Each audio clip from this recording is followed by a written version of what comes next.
have a 4.0. At least I had that much. But even that wasn't enough. Money. Tons of money. That's what I...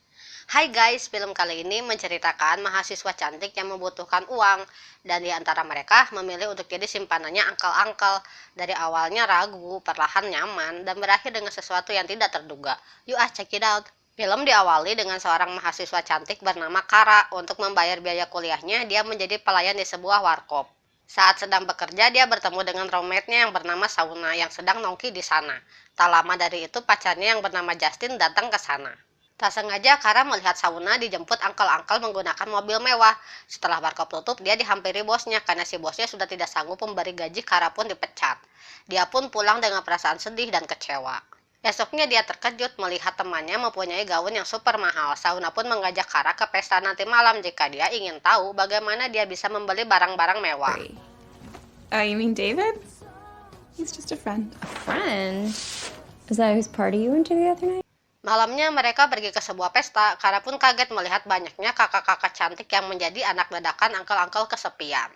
Kara yang merasa tidak nyaman dan berniat untuk pulang. Namun saat itu, dia ditahan oleh angkel-angkel bernama Green, dan si angkel menawarkan bantuan kepada Kara. Karena tersinggung, dia pun langsung pergi dari sana. I don't think she's ready. No. She's ambitious. Saat akhir pekan, Kara pulang ke rumah orang tuanya, dan ibunya mengatakan bahwa pihak asuransi menolak untuk membayar biaya rumah sakit ayahnya. Sehingga saat ini mereka terlilit hutang yang lumayan banyak. Dia pun berniat untuk cuti kuliah dan membantu orang tuanya mencari uang. Namun ayahnya melarang Kara. Ayahnya ingin melihat Kara lulus dari sekolah hukum. Mom told me about the insurance. Esoknya saat di kampus, Grant menghubungi Kara yang entah dari mana dia tahu nomornya. Namun di sini Grant masih berniat untuk menawarkan bantuan kepadanya. Dia pun sempat tergoda karena hutang orang tuanya. From someone who did it all on his own. Everyone needs some help. Akhirnya dia meminta saran kepada Sauna. Dia bilang kamu bisa mendapatkan banyak uang dengan cara yang sangat mudah. Dia hanya perlu meluangkan sedikit waktu untuk melayani angkel-angkel kesepian itu. Menurutnya tidak ada salahnya jika kamu mencobanya sekali saja. Jika kamu merasa tidak nyaman, maka kamu boleh berhenti. Setelah itu dia bertemu Grant dan dia mengajaknya terbang menggunakan jet pribadinya. Walah, Mimin juga mau. Apa Mimin harus cari angkel-angkel juga kayak Kara? Dia pun bercerita kepada Grant tentang hutang ayahnya dan dirinya yang harus bekerja keras membayar biaya kuliahnya. Si angkel pun tetap menawarkan diri menjadi donatur Kara dengan satu syarat. Apakah itu? Nggak usah polos deh. Pasti tahu ya harus goyang ASG boy dong. Esoknya Sauna dan Lea pun mendesak Kara agar mau menerima tawaran Uncle Grant. Grant's such a score. But you guys have a deal, right? I don't know. Akhirnya malam itu, Kara memutuskan untuk menerima tawarannya. Dia pun dijemput oleh supir pribadi dan dibawa ke sebuah mansion yang mewah. Dan untuk menghindari kecurigaan orang tuanya, Kara mematikan GPS yang ada di HP-nya. Sesampainya di sana, dia disambut oleh si uncle. Setelah basa-basi busuk, mereka langsung goyang ASG boy. Setelah itu, dia mendapatkan cek sebesar $5.000.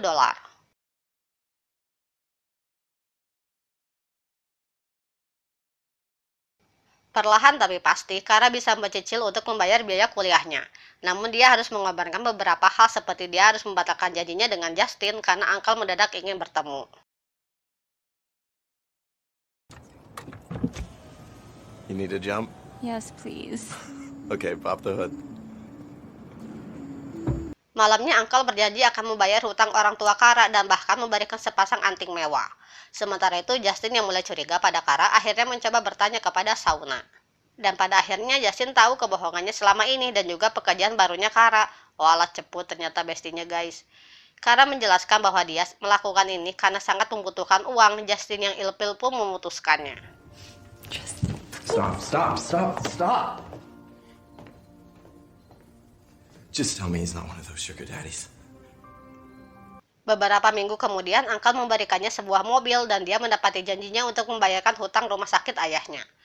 Untuk menghindari kecurigaan orang tua, dia sedikit merusak mobil itu dan berbohong dengan bilang bahwa dia membeli mobil dengan harga yang sangat murah. Saat pesta ulang tahun ayah, Uncle meminta Kara untuk bertemu saat itu juga. Dia pun bilang bahwa untuk memberikan sedikit waktu karena sekarang sedang bersama keluarganya. Uncle yang tidak peduli pun memarahinya. Dia mulai merasa tidak nyaman dengan permintaan Uncle yang semena-mena. Leave now. I have a function at the club.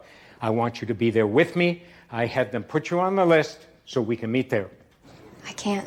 It's my dad's birthday. I don't care. Esoknya Kara bercerita kepada Shauna dan berniat untuk berhenti. Tentu saja dia melarangnya, karena menurutnya apa yang mereka lakukan tidak seberapa jika dibandingkan dengan banyaknya uang yang mereka terima. Mereka tidak perlu bekerja keras, namun bisa mendapatkan uang secara instan. Sementara itu, ayah yang sedang memperbaiki mobil Kara mulai curiga saat melihat STNK mobil itu masih atas nama Grant. Dia semakin bertambah curiga saat tahu bahwa Kara sudah tidak bekerja lagi di warkop. Di tengah perdebatan mereka, ayah datang ke sana dan betapa terkejutnya saat melihat anaknya keluar dari sana. Ayah yang emosi memukul Uncle dan mengajaknya untuk pulang, dan merasa sangat kecewa dengan anaknya itu. Namun Kara membela Uncle membuat si ayah semakin emosi. Sementara itu, Uncle yang emosi memutuskan hubungan mereka. Selain itu, si Uncle meminta mobilnya kembali, dan meminta perusahaan tempat Kara magang untuk memecatnya. Ya gila, kelakuan si Uncle pelit amat. Kara yang mulai kismin mulai bingung tentang biaya kuliahnya dan dia bercerita kepada Shauna. Dia menyarankan agar meminta maaf kepada Uncle dan meminta kesempatan kedua. Malamnya dia pergi ke sebuah pesta dan bertemu dengan si Uncle dan meminta kesempatan kedua dan berjanji akan menuruti semua permintaannya. Did you miss me? Grant, please give me another chance. Beliau akan memaafkannya kalau Kara membawa temannya yang bernama Lea untuk ikut bermain cacing bersama bertiga. Si Uncle ini masih kuat gitu ya. Namun Kara menolak hal itu dan menunggu mereka di kamar mandi. Karena keasikan, si Uncle tidak sengaja mengirim Lea ke dunia lain dan bilang hanya pingsan saja. Dan dia juga bilang dia menyuruh supir pribadinya untuk membawa Lea ke rumah sakit. Tetapi Kara tidak mempercayainya dan langsung pergi dari sana. No, I'm leaving. I don't want to be anywhere near you anymore. Let me go! I'm going home! Where's the car? Beberapa hari kemudian, si Uncle datang dan mencoba untuk menjogok Kara dengan sejumlah uang agar Kara tutup mulut atas kejadian tempo hari. Dan saat di mobil, tidak sengaja Kara menemukan anting Lea dan semakin yakin tentang kematiannya Lea. Dan dia juga menolak uang pemberiannya karena tidak ingin terlibat masalah. Malamnya Kara menyalakan GPS HP-nya dan meminta maaf kepada ayahnya, namun tiba-tiba Kara diculik oleh supir si Uncle. Mendengar teriakan putrinya, si ayah bergegas menyusulnya. Kara dibawa ke sebuah gudang terbengkalai dan Kara berhasil menyerang supir si Uncle dan bersembunyi. Sialnya, supir itu berhasil menemukan Kara dan memojokkannya.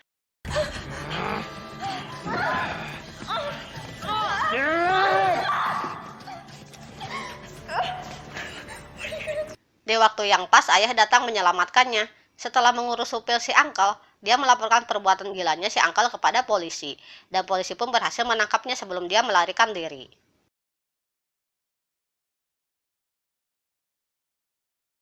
Di akhir cerita, Kara berhasil lulus dari kuliahnya dan dia juga kembali menjadi pelayan restoran selagi menunggu panggilan kerja. Dan film pun tamat. Hai guys, janganlah kamu memilih jalan yang salah dalam hidupmu. Berpikirlah secara matang sebelum bertindak. Thanks for watching, have a nice day, and see you in next video. Bye. Well, they're lying.